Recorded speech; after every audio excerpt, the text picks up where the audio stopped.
오늘은 우리가 무엇을 믿는가라고 하는 얘기입니다. 논리적인 근거를 잊어버리면 그저 사람들이 좋아하는 입맛에 맞는 것으로 변하기 십상입니다. 그저 예수 믿으면 부자 되고 나한테 이로운 게 있으니까 믿지. 나한테 이로운 게 없는데 그걸 왜 믿나? 라는 생각을 하기가 쉽죠. 그렇게 따져보면 하느님께서 전지전능하신데 굳이 예수를 죽여서까지 그 어려운 과정을 할 필요가 있었을까? 그저 유대교에서부터 하느님을 믿는 예배하는 사람들은 다 부자 되게 하고 잘 되게 하고 했으면은 자연히 알아서 전부 다 하느님을 믿겠지요. 왜 그러면 너는 예수를 믿는가? 라고 하는 것에 대한 논리적인 또 학문적인 이야기가 우리에게는 필요합니다. 오히려 성경을 들여다보면 볼수록 신앙을 가진 사람들은 고난을 받았어요. 죽임을 당했어요. 도대체 그 인간 세상에서 낙오자가 되고 결국 뒤처지는 사람이 되는 길을 성경은 말하고 있는데 우리는 남들보다 더 많이 갖고 더 앞서가는 길을 자꾸 요구한다는 거죠. 그래서 우리가 예수를 믿는다라고 말할 때 우리는 예수님께서 전하신 말씀과 하나님의 말씀을 믿는다라고 얘기합니다. 그런데 2000년 전에 있었던 그 예수님의 행적과 이런 기록들을 보면서 우리가 종합적으로 믿는다고 했을 때 조금 의문이 드는 생각이 있습니다. 도대체 무슨 얘기인지 잘 모르겠다라고 하는 거죠. 그러니까 사람들은 자기가 필요한 내용만 뽑았습니다. 우리가 어디 식당을 가거나 어느 집을 갈 때 이 벽걸이에다 써놓는 성경 구절 같은 거죠. 먼저 우리가 하느님을 믿는다고 말할 때 우리는 사실은 이미 하느님의 존재를 인정하는 것입니다. 내가 하느님을 믿는다라고 했을 때 하느님이 있으니까 믿겠죠. 있지도 않은 것을 나는 하느님을 믿어요 라고 말할 수는 없는 거죠. 우리가 믿는다고 얘기했을 때는 하느님의 존재 자체를 믿는다는 뜻입니다. 그러면 하느님은 어떤 분이기 때문에 우리를 뭘 믿는가라고 하는 것입니다. 그분의 성품은 어떤가? 그분은 무슨 일을 하는가? 도대체 왜 믿을만한가? 라고 하는 생각을 하게 되는 거죠. 이것을 정리해서 학문적으로 밝히는 것이 신학입니다. 그러니까 신앙이라는 것은 신학이라고 하는 밑바닥 기초 위에 서 있어야 되는 것이죠. 신학이라는 학문적인 기초가 있지 않은 신앙은 얼핏 보기에는 그냥 교회를 다니는 것과 그저 무당을 쫓아다니는 것과 큰 차이가 있지 않는 거죠. 우리가 읽을 줄 모르는 사람을 문맹자라고 말하듯이 신학을 알지 못하고 믿는 사람을 우리는 맹신자라고 얘기합니다. 신학은 딴 데서 학자들이 연구해서 만들어 놓은 게 아니라 성경에서 나오는 것이에요. 성경을 이해하고 우리 삶에 적용하여 바른 신앙을 이루게 하는 것. 그것이 신학이죠. 그리고 우리가 신학이라고 했을 때 굉장히 어렵고 이해하기 힘들고라고 하는 것을 생각하는 것은 맞는 이야기예요. 하지만은 그것을 이해해 보려고 하는 노력은 해야 된다라고 하는 겁니다. 사도 바울은 믿음은 들음에서 생기고 들음은 그리스도를 전하는 말씀에서 비롯됩니다라고 하는 거예요. 구원에 이르는 지혜를 갖게 하는 것은 성경을 연구해서 이게 무슨 뜻인지를 밝혀놓은 그간의 학자들의 이야기를 들을 필요가 있다는 얘기입니다. 그래서 신학은 하느님의 존재를 기초로 해서 하느님이 지금까지 인간에게 하셨던 말씀과 그 계시들 그리고 인간에게 보여주시는 우주와 세상의 시작, 인간 죄, 구원, 정말 뭐 심판에 대한 교리적인 체계를 세운 것이라고 할 수 있습니다. 하느님은 완벽한데 왜 그 과학과는 틀린가요? 아니요, 그렇지 않아요. 사실은 과학의 발전과 고고학의 발전과 더불어서 많은 것들이 드러나게 되었을 때 신학은 자기 궤도를 수정합니다. 아, 고고학적 기록을 봤을 때 그러면 우리가 이렇게 생각했던 것은 잘못됐구나라고 하는 거예요. 계속해서 그런 수정을 거쳐서 진짜로 하나님의 뜻이 무엇인지를 아는 거죠. 그렇다고 해봐야 결국은 우리는 마치 시각장애인이 코끼리를 더듬어 보고 추측하듯이 그렇게밖에 추측하지 못해요. 하지만 어떻게 하든 하나님의 존재를 추측해 보려고 하는 거죠. 또 한 가지는 성경 안에서도 이해하기 어려운 부분이 많습니다. 성경을 그대로 읽으면 서로 모순되는 부분이 많죠. 어디서는 이렇게 해라 그랬다가 어디서는 또 저렇게 해라 그랬다가 하는 것이 많기 때문에 이런 내용들이 왜 나왔는가, 어떤 상황에서 나왔는가, 또 어떤 주장을 위해서 나왔는가라고 하는 것을 좀 체계화할 필요가 있습니다. 예를 들어서 예수님은 하느님이시다라고 말할 때 우리는 굉장히 쉬워요. 하지만 2000년 당시에는 이것이 굉장히 어려운 문제였습니다. 왜냐하면 유대교는 유일신 신앙이에요. 요즘에 기독교에서도 우리는 유일신 신앙이라고 하는 사람들이 많아요. 근데 그거는 좀 생각해 볼 필요가 있는 문제입니다. 유일신 신앙, 예수님이 하느님이다라고 하는 것은 유일신 신앙의 반대가 돼요. 왜냐면 하느님이 하나님인데 예수도 하느님이야. 그럼 신이 둘인데? 라고 하는 거죠. 예수님이 승천하시면서 보혜자 성령을 내려보냈는데 그 성령도 하나님이에요. 하나님이 세 사람이에요. 유일신 신앙을 섬기는 게 아니죠.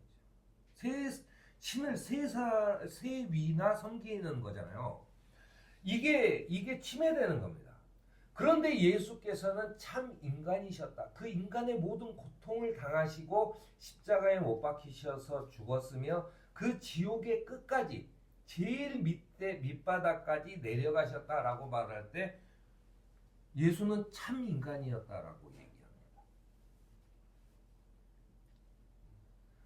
그러면 예수님은 하나님이다라고 말하는 것에는 문제가 있는 거죠. 그러니까 많은 당시에는 영지주의자들이나 이런 사람들이 그런 얘기를 해서 하느님이 예수라는 그 얼굴을 쓰고 와가지고 잠깐 홀로그램처럼 그렇게 사람인 척 했다라고 하는 신학이 만들어져요. 왜냐하면 유일신에 맞추려다 보니까. 그런데 그런 신학이 이제까지 3세기, 4세기, 5세기를 거치면서 삼위일체 세 분 모두가 하느님이다라고 하는 신학 체계가 갖추어져 있어요. 이런 것들에 대한 이해가 우리에게 필요하다는 얘기입니다. 그렇게 확립된 교리라고 하더라도 뭐 학자들에 따라서 의견이 부중비중해요. 어떤 거에다 더 중점을 두느냐에 따라서 또 달라지기도 하고 그렇습니다. 그것은 어디에서 나오냐면 우리가 성례와 해석과 집행 방법에 따라서 뭐 교회 정치에 따라서 이게 달라지기도 합니다. 그러니까 이제 많은 교파들이 생겨났죠. 누가 옳다 그르다라고 싸우는 것들이 생겨납니다. 하지만 이단이 아닌 이상 전통적으로는 삼위일체 하나님을 부정하지 않는 한 이단이라고 합니다. 삼위일체 하나님을 부정하는 삼위일체라고 하는 신학 자체는 이단을 분류하기 위해서 사실은 필요했어요. 삼위일체. 그래서 매우 중요하죠. 삼위일체 하나님을 부정한다는 것은 뭐냐면 내가 신이다 라고 나오는 사람. 이거는 분명한 이단이에요. 이게 그런 체계에 갇혀서 이런 이단이 되지 않는 사람, 이런 교파들이 상대방의 교리를 존중하고 교파별로 자신이 믿고 따르는 신학 체계에 따라서 성례전을 하거나 예배를 드리는 것, 이것은 서로 양해하기로 하자. 왜냐하면 정확하게 우리는 신 앞에서 우리는 하느님을 다 모른다라고 하는 것을 전제로 하는 거예요. 그러니까 네가 크게 나빠지지 않는 한은 너의 행위도 옳고 우리의 행위도 옳다. 서로 그 그리스도교의 다양성을 인정하는 것, 그것이 필요하다는 얘기입니다. 그래서 많은 그 교파들이 있고 많은 교파들 사이에서 같이 이렇게 하는 거죠. 이 신앙을 각자 하고 있는 거죠. 우리나라, 제가 여러 번 사석에서도 얘기하고 하는데, 우리나라는 교파가 장로교, 감리교 이렇게 다 달라져도 교회 안에 들어가 보면 그 차이가 전혀 못 느껴져요. 장로교의 신학을 지키고 있는지 또는 감리교의 신학을 지키고 있는지 이런 것들이 눈에 안 나타나요. 막말로 얘기하면 70년대 이후로 전부 다 순복음교회를 따라합니다. 이게 너무 안타까워요.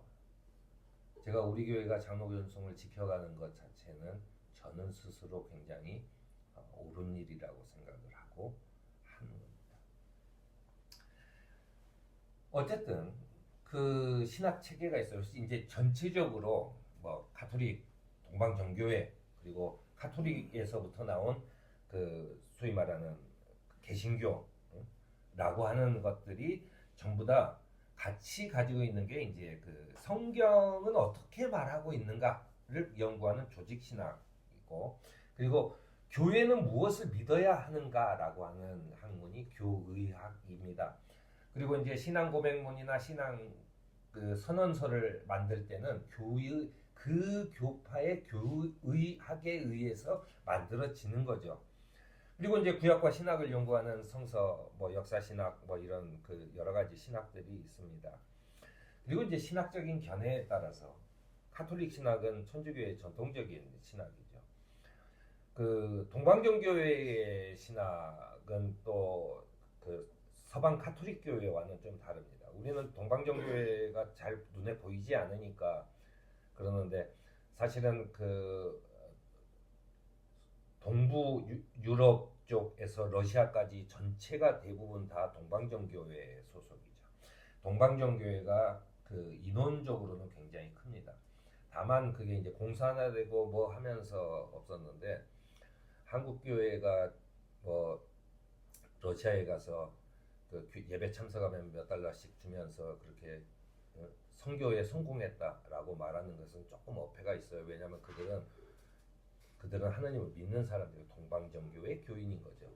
대부분 다 러시아 그쪽 인구의 90몇 프로가 동방정교회 교인이에요.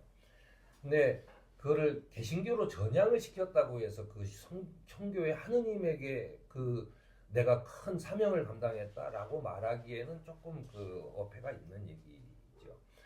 아무튼 이제 그 다음에 장로교 전통은 이제 칼빈 신학이라고 해서 그 중세 시대에 그 로마 교황청의 어떤 그 폭죽 이런 것에 그 새롭게 다시 성경으로 돌아가고 다시 하느님의 말씀으로 돌아가고 라고 하는 그런 그 것으로 나온 게 이제 장로교의 전통입니다. 그 이후에 웨슬리 신학이라고 하는 게 만들어져요. 그 웨슬리 신학은 그 성도들의 성결한 삶을 위한 인간의 책임을 강조하는 게 웨슬리 신학입니다. 이 웨슬리 신학으로 만들어진 게 감리교, 성결교, 그리고 구세군 이런 그 교파들이 전부 다 웨슬리 신학을 기초로 해서 만들어지는 거죠.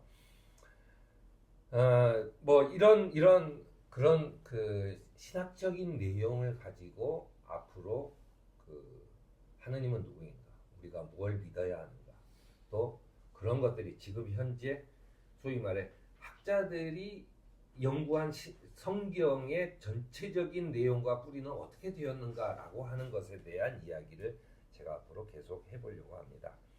하느님의 말씀을 이해하고 신앙의 체계를 갖추는 신학을 통해 오늘 우리의 삶 속에서 말씀하시는 주님의 말씀을 해석하는 교회의 말씀을 통해 우리의 삶을 구원으로 향하게 하는 저와 여러분이 되기를 바랍니다.